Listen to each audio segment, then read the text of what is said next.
ಒಂದು ಬಲವನ್ನು ತೋರಿಸ್ತೀಯ. ಸಾರಿ ಹೇಳುತ್ತೇನೆ, ನಿನ್ನ ಬಲವನ್ನು ಮುರಿತೇನೆ, ಸೊಂಟವನ್ನು ಮುರಿತೇನೆ ಎನ್ನುವುದಾಗಿ ನೋಡ್ತೇನೆ. ಈಗ ಎಲ್ಲುಂಟ ತೋರಿಸ ಬಲವನ್ನು, ತೋರಿಸ.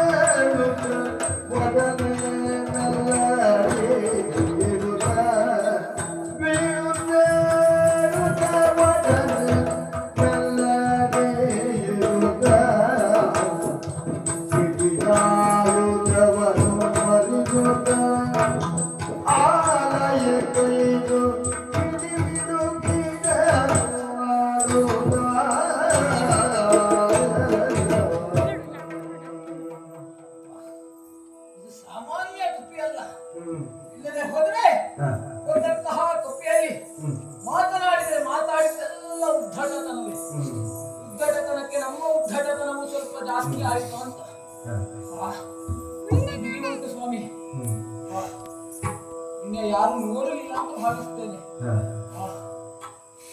ಕುಪಿಯ ಹೊರತ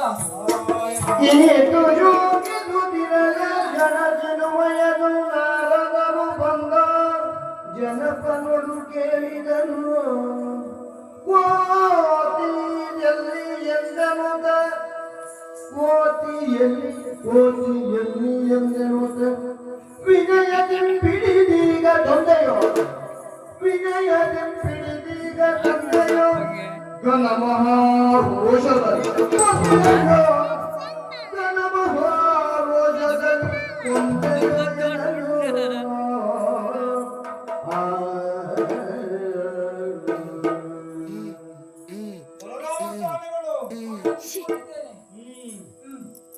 ನೋಡಿದ್ರೆ ನಾನು ದ್ವಾರಕ್ಕೆ ಹೋಗಿ ಬಲರಾಮ ಹೊಗಳಿಲ್ಲ. ಕೇಳಿದ್ರೆ ಅವರನ್ನು ಮಂಗನನ್ನು ಹುಡ್ಕೊಂಡು ಹೋಗಿದ್ದಾರೆ ಅಂತ ಹೇಳಿದ್ರು. ಮಂಗನ ಹುಡ್ಕೊಂಡು ಹೋಗಿದ್ದಾರೆ ಅಂತ ಹೇಳಿದ್ರು. ಹಿಡಿಲಿಕ್ಕೆ ಬಂದಿದ್ದ ಹೇಗೆ ಬಂದಿದ್ದೇನೋ ಬಂದಂತಹ ಮಂಗನನ್ನ ವಿಚಾರಿಸುವುದಕ್ಕಾಗಿ ಇವರಿಗೆ ಬಂದರು. ಸ್ವಾಮಿ, ನಿಮಗೆ ಬಲವೇ ಹಲಾಯುಧ ಅದೇ ಕಾಣ್ತಾ ಇಲ್ಲ. ಆ ಮಂಗನಿಗೂ ನನಗೆ ಕಾಲದ ಏರ್ಪಟ್ಟಿತ್ತು. ಮಂಗನನ್ನ ಹೊಡೆಯುವ ಭರದಲ್ಲಿ ಕೊಯ್ಯಲ್ಲಿದ್ದಂತಹ ಹಲಾಯುಧವನ್ನ ಸ್ವಲ್ಪ ಸಡಿಲವಾಗಿ ಹಿಡಿದುಕೊಂಡಿದ್ದೆ. ತಡ ಮಾಡಿ ಒಗೆದಿದ್ದು ನೇರವಾಗಿ ಮಂಗನ ಕೈಗೆ ತೆಗೆದುಕೊಂಡು ಹಾರಿ ಹೋಯಿತು. ನಾವು ನಿಮ್ಮ ಮಂಗ ಮತ್ತು ಮನುಷ್ಯನ ನಡುವೆ ಜಗಳ ಆಗ್ತಾ ಇರುವಾಗಲೇ ಬಂದ ಆಗಿದೆ. ತಮ್ಮ ಏನು ಬಂದಿದ್ದಾನೆ, ಸ್ವಲ್ಪ ಹೆಚ್ಚು ಕಡಿಮೆ ಆಗಿದೆ ಅಷ್ಟೇ. ಮಂಗನನ್ನು ಓಡಿಸುವುದಕ್ಕೆ ಬಂದವ ಸ್ವಲ್ಪ ಬಿಗಿ ಉಂಟು. ಕಾಲು ಹಾಕ್ತಾ ಇದ್ದೀರ, ಸ್ವಲ್ಪ ಜಾರಿ ಮಂಗನ ಓಡಿಸುವಾಗ ಸ್ವಲ್ಪ ಕಾಲು ಜಾರಿತೋ ಏನೋ, ಕಾಲು ಎತ್ತಲಿಕ್ಕೆ ಆಗ್ತಾ ಇಲ್ಲ. ಏನು ಹರಲು ಅವಶ್ಯಕತೆ ಇಲ್ಲ. ಕೃಷ್ಣ ಪರಮಾತ್ಮ ಸ್ಪರ್ಶ ಮಾಡಿಕೊಂಡು ಸಾಧ್ಯವಾಗುತ್ತದೆ.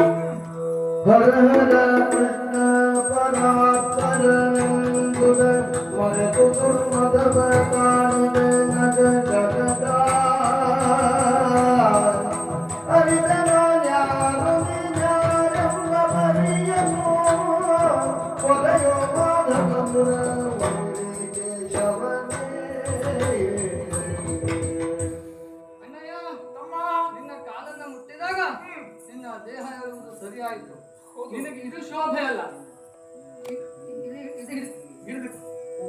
ಇನ್ನು ನಾನು ಏನು ಹೇಳುವುದಿಲ್ಲವಲ್ಲ ತಮ್ಮ, ಎಲ್ಲವೂ ಇಲ್ಲಿಗ ತಿಳಿಯಲ್ಪಟ್ಟಿದ್ದು. ನಾನ್ಯಾರು ನೀವ್ಯಾರು ಎನ್ನುವುದಾಗಿ. ಹೌದು, ಇಷ್ಟೆಲ್ಲ ನನ್ನ ಮದದಿಂದ, ಹೌದು ಇಷ್ಟೆಲ್ಲ ಆಗಿ ಹೋಯಿತು. ಅಧಿಕಾರದ ಬಲದಿಂದ, ಅಧಿಕಾರದ ಅಹಂಕಾರ ಎನ್ನುವುದು ತುಂಬಿ ಇಂದು ನಿನ್ನೊಡನೆ ಈ ರೀತಿಯಾಗಿ ವ್ಯವಹರಿಸಲ್ಪಟ್ಟೆ.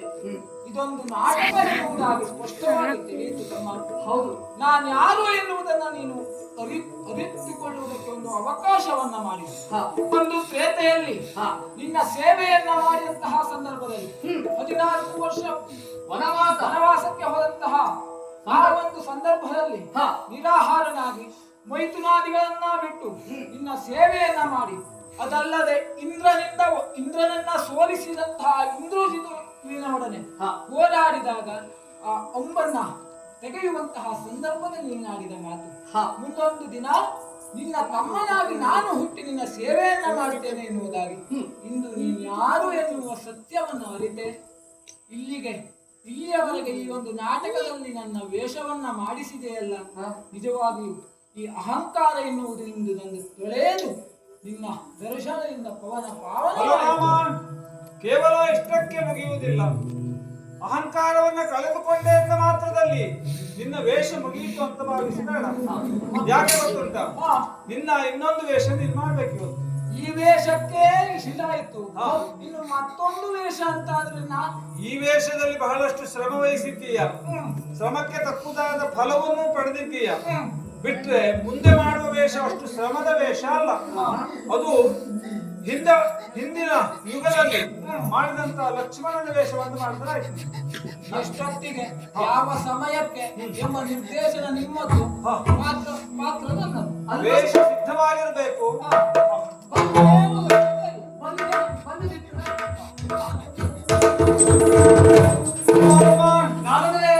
ಇಂದಿಗೆ ಅಷ್ಟಮತಗಳಲ್ಲಿ ಒಂದಾದಂತಹ ಅಧಿಕಾರದ ಮತ ಆ ಮತ ಹೇಳುವುದು ಕಳೆದು ಹೋಯಿತು. ನಮ್ಮ ಅಣ್ಣನಿಗೆ ಬುದ್ಧಿ ಚಾಂಚಲ್ಯ ಬಂದಿದೆ. ಈಗ ಮುಂದಿನದು ಸತ್ಯಭಾಮ. ಅದು ನಮ್ಮಿಂದ ಆಗ್ಬೇಕಾ ಅಪ್ಪಣೆ.